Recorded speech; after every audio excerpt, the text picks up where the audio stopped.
بسم اللہ الرحمن الرحیم۔ دوستو، ہم نے اس سے پچھلے والے حصے کے اندر بتلایا تھا کہ کعبہ شریف کے اندر بت کس نے رکھے تھے۔ کعبے کے اندر بتوں کا رواج کس طرح پڑا، کس طرح آئے، یہ ساری باتیں ہم نے اس سے پچھلے حصے کے اندر پارٹ کے اندر بیان کیا تھا۔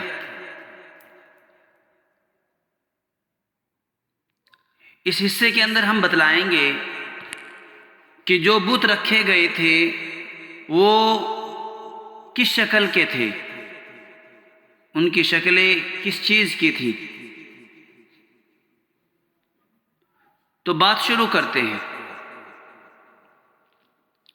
دوستو، یہ سب بت انسانوں کے شکل کے تھے، ان انسانوں کی شکل کے تھے جو قدیم زمانے میں جب مرے تو ان کے زمانے کے لوگوں نے ان کی نیکی کی وجہ سے ان کا بہت غم منایا۔ ابلیس لعین نے ان کو غمزدہ دیکھ کر اور اس موقع سے فائدہ اٹھا کر ان لوگوں کے لیے مرنے والوں کی شکل کے بت دھات اور تانبے سے بنا دیے تاکہ سوگ منانے والے ان کی شکل کے بتوں کو دیکھ کر تسکین حاصل کریں۔ لوگوں نے ان تصویروں کو اپنی مسجد کے آخری حصے میں اٹھا کر رکھ دیا۔ جب اس دور کے لوگ مر گئے تو شیطان نے ان کی اولاد سے کہا کہ یہ تمہارے باپ دادا کے معبود ہیں جن کی وہ عبادت کیا کرتے تھے۔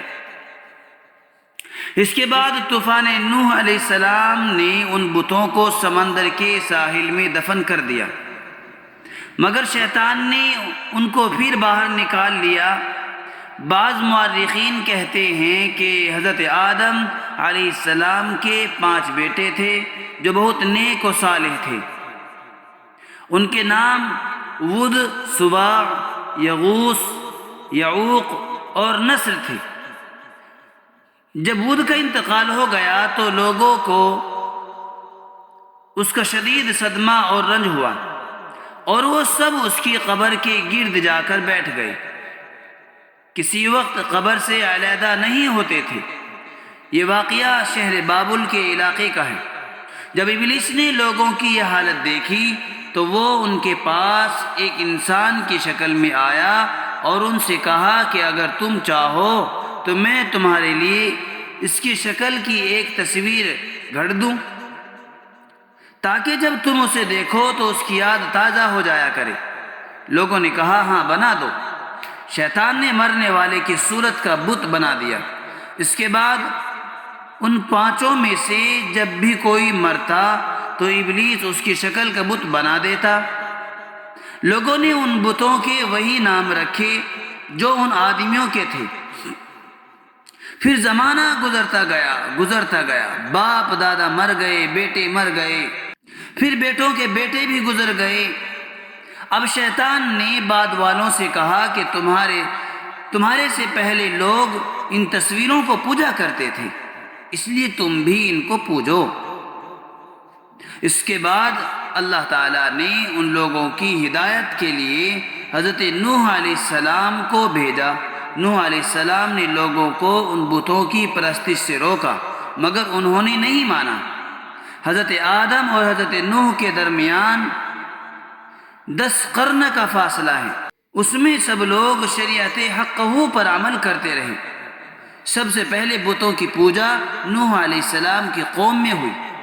اللہ تعالیٰ نے حضرت نوح علیہ السلام کو مبعوث فرمایا اور انہوں نے لوگوں کو اس سے روکا۔ کہا جاتا ہے کہ عمر بن لوہی نے ہی منات کا بت سمندر کے ساحل پر نصب کیا تھا جو قدیم کے علاقے سے ملحق ہے۔